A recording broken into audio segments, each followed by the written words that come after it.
Good morning. आज हम मध्य प्रदेश में जनजातीय व्यक्तित्व और भारतीय स्वतंत्रता आंदोलन में उनका योगदान जो टॉपिक है इस पर चर्चा कर रहे हैं।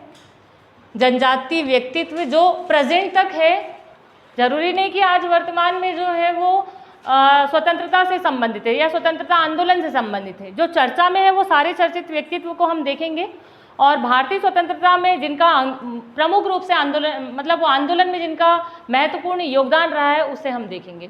तो सबसे पहला जो नाम है वो है टंडरा। टांटिया भील का ही नाम है। इनके दो नाम है टंडरा के, एक तो टांटिया भील और टंडरा। इन्हें टंटिया मामा के नाम से भी जाना जाता है ना। टांटिया मामा भी कहा जाता है। भीलों का रॉबिन हुड इन्हें नाम दिया गया है, इन्हें उपनाम दिया गया है भीलों का रॉबिन हुड। इनका जन्म हुआ था खंडवा में। खंडवा से संबंधित थे टांटिया भील। टांटिया भील जो है इन्हें रॉबिन हुड उपनाम दिया गया है भारत का, और भीलों का रॉबिन हुड किसे कहा जाता है? टांटिया भील को। इन्हें हम इसलिए देख रहे हैं टांटिया भील को क्योंकि बहुत फेमस है इंदौर का पाताल पानी रेलवे स्टेशन, दूसरा यहाँ का भंवर कुआं चौराहा।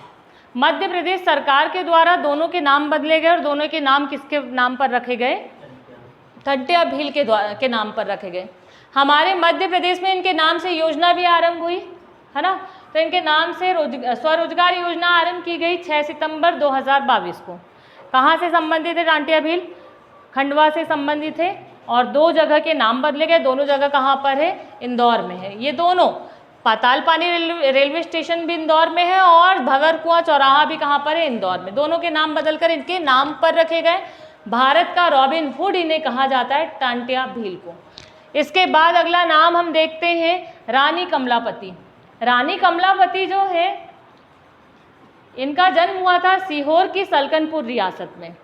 सलकनपुर रियासत में रानी कमलापति का जन्म हुआ और इनका विवाह हुआ था निज़ाम शाह के साथ। तो निज़ाम शाह के साथ इनका विवाह हुआ। निज़ाम शाह ने इनके लिए एक महल बनवाया जो कि भोपाल का जो तालाब है उसके किनारे है, कमलापति महल। कमलापति महल जो है भोपाल के तालाब के किनारे है, जिसके निर्माता कौन थे? निज़ाम शाह थे। इन्होंने ही उस महल का निर्माण करवाया।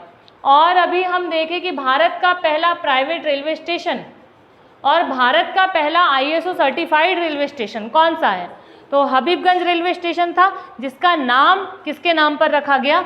रानी कमलापति के नाम पर रखा गया। तो हबीबगंज रेलवे स्टेशन का नाम बदलकर किसके नाम पर रखा गया? रानी कमलापति। अगला नाम है पेमा फत्या।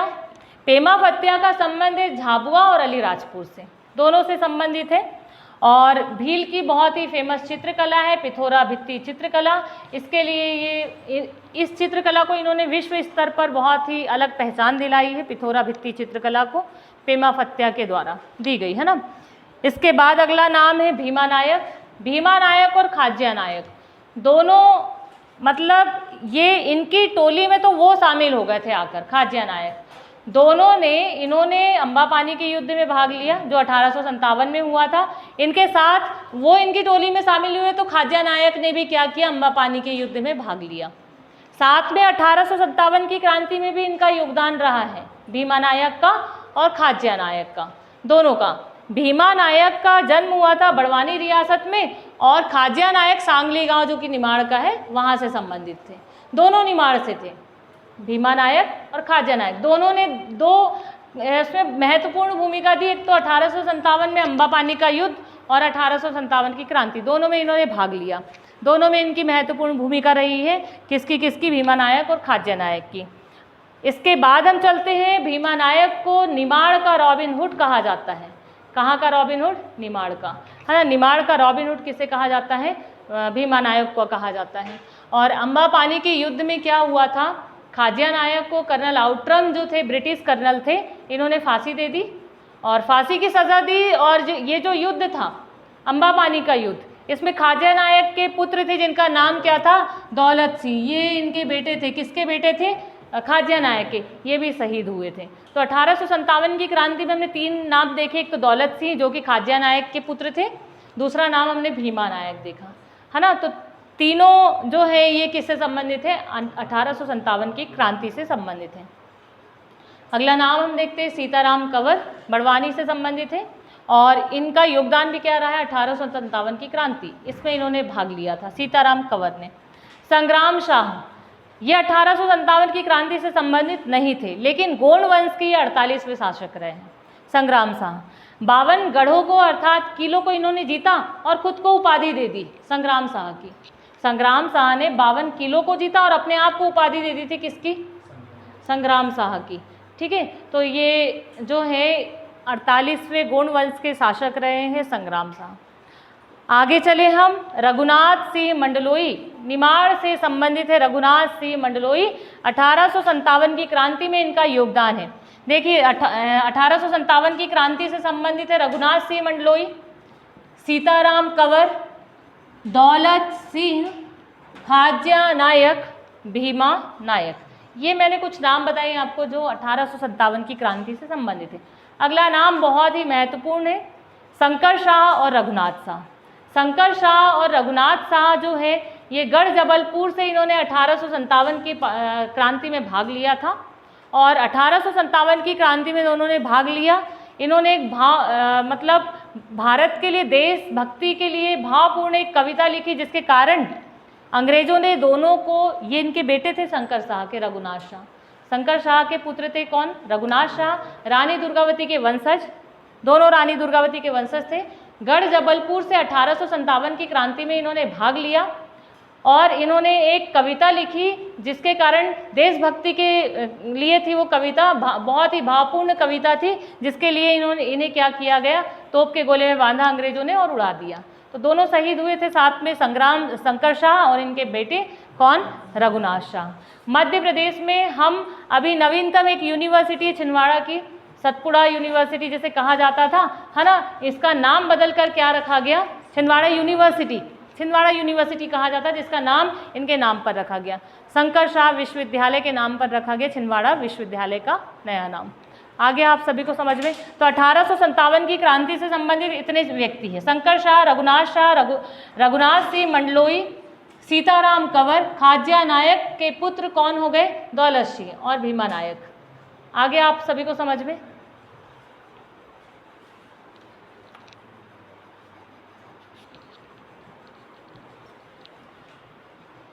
रानी फूल कुंवर सिंह, फूल कुंवर सिंह जो है अभी हमने पढ़ा शंकर शाह, राजा शंकर शाह की पत्नी थी, है ना, राजा शंकर शाह की पत्नी गढ़मंडला की रानी थी। इन्होंने भी 1857 की क्रांति में भाग लिया था, तो शंकर शाह ने भी लिया और 1857 की क्रांति में किसने भाग लिया, गढ़मंडला की रानी फूल कुंवर सिंह के द्वारा भी 1857 की क्रांति में भाग लिया गया था। अभी थोड़ी देर पहले हमने यहाँ देखे शंकर शाह और उनके बेटे कौन थे, रघुनाथ शाह, दोनों ने गढ़ जबलपुर से 1857 की क्रांति में भाग लिया, है ना, रानी दुर्गावती के वंशज रहे हैं और उनकी पत्नी शंकर शाह की कौन थी, रानी फूल कुंवर सिंह। आया समझ में। अगला नाम है विष्णु सिंह उइके। विष्णु सिंह उइके के बारे में हमें 1857 की क्रांति में नहीं देखना है। विष्णु सिंह उइके का संबंध है बैतूल जिले से और इन्होंने भारत छोड़ो आंदोलन में भाग लिया था। भाग तो भारत छोड़ो आंदोलन में कई सारे लोगों ने लिया, लेकिन हम जनजातीय व्यक्तित्व को देख रहे हैं तो उसमें भारत छोड़ो आंदोलन में किसके द्वारा भाग लिया गया था, बैतूल से विष्णु सिंह उइके। नेक्स्ट है बादल भोई। बादल भोई जो है इनका जन्म डुंगरिया जिला छिंदवाड़ा में हुआ है और बादल भोई जो है इन्होंने 1857 की क्रांति में भाग लिया। इनका महत्वपूर्ण जो योगदान रहा 1857 की क्रांति रहा है। और बादल भोई जो थे अंग्रेजों ने इन्हें बंदी बनाया और इनके खाने में गुप्त रूप से जहर देकर इनकी हत्या कर दी गई थी। तो बादल भोई की हत्या की गई जहर देकर। डुंगरिया जिला छिंदवाड़ा में इनका जन्म हुआ है। 1857 की क्रांति में इन्होंने भाग लिया और छिंदवाड़ा में राष्ट्रीय स्तर का संग्रहालय जो कि 1954 में स्थापित किया गया था। 1954 में राष्ट्रीय स्तर के संग्रहालय की स्थापना की गई जिसका नाम क्या रखा गया, हमारा बादल भोई राष्ट्रीय आदिवासी संग्रहालय, जनजातीय संग्रहालय, इसका नाम रखा गया।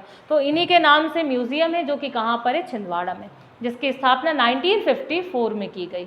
दो नाम देखे हमने 1857 की क्रांति से संबंधित, अभी रानी फूल कुंवर सिंह और बादल भोई।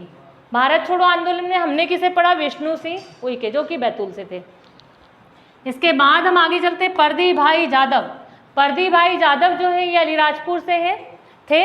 दांडी यात्रा, नमक सत्याग्रह में इनका योगदान रहा है गांधी जी के साथ। दांडी यात्रा और नमक सत्याग्रह में इनका काफ़ी अच्छा योगदान रहा है पारधी भाई जादव का। नेक्स्ट है रानी अवंतीबाई। रानी अवंतीबाई जो है ये सिवनी में इनका जन्म हुआ था। सिवनी में इनका जन्म हुआ था। 1857 की क्रांति में इन्होंने भाग लिया और इनकी अंगरक्षिका जो थी वो थी गिरधारी बाई। गिरधारी बाई इनकी अंगरक्षिका थी। दोनों के द्वारा भाग लिया गया 1857 की क्रांति में। और इनकी दोनों की समाधियाँ कहाँ पर है? मंडला में है। दोनों की समाधि मंडला में, गिरधारी बाई की भी और रानी अवंतीबाई की भी। इसके बाद आगे चले, गंजन सिंह कोरकू, घोड़ा डोंगरी जिला बैतूल से थे गंजन सिंह कोरकू। जंगल सत्याग्रह चलाया गया था जिसे दुरिया सत्याग्रह भी कहा गया है ना, दुरिया सत्याग्रह भी इसे कहा गया। तो जंगल सत्याग्रह के प्रणेता रहे हैं कौन? गंजन सिंह कोरकू, जो कि घोड़ा डोंगरी में चलाया गया था, जिला बैतूल में। नेक्स्ट है जंगगढ़ सिंह श्याम। तो जंगगढ़ सिंह श्याम, हम इन्हें क्रांतिकारियों में नहीं पढ़ रहे हैं, ये कला से संबंधित है, चित्रकला से संबंधित है। तो गोंडी चित्रकला है जिसे 2023 में जीआई टैग दिया गया है ना, गोंडी चित्रकला जो कि मध्य प्रदेश में जिला डिंडोरी की प्रसिद्ध चित्रकला है ना।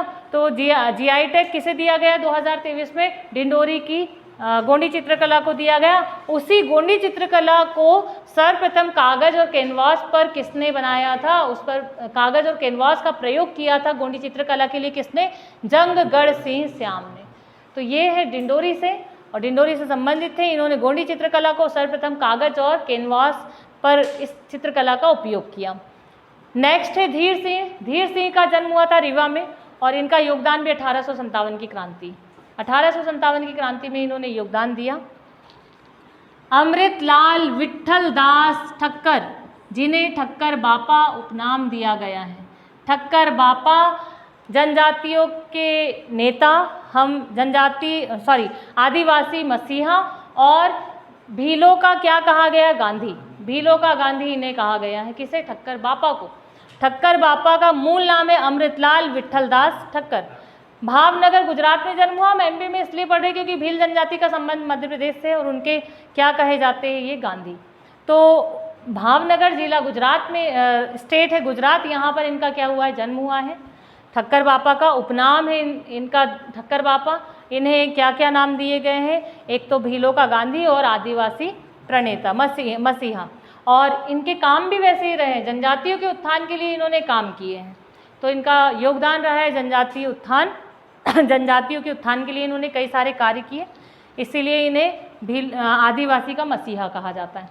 3 नाम है, एक है मुड्डे भाई, दूसरे हैं श्री मूका और तीसरे हैं श्री राम प्रसाद। तीनों का संबंध है टुरिया सत्याग्रह से, जो कि सिवनी में चलाया गया था। हमारा जो मध्य प्रदेश का जिला है सिवनी, यहाँ पर टुरिया सत्याग्रह चलाया गया था, जिसके प्रणेता कौन कौन है? मुड्डे भाई, श्री मूका और श्री राम प्रसाद।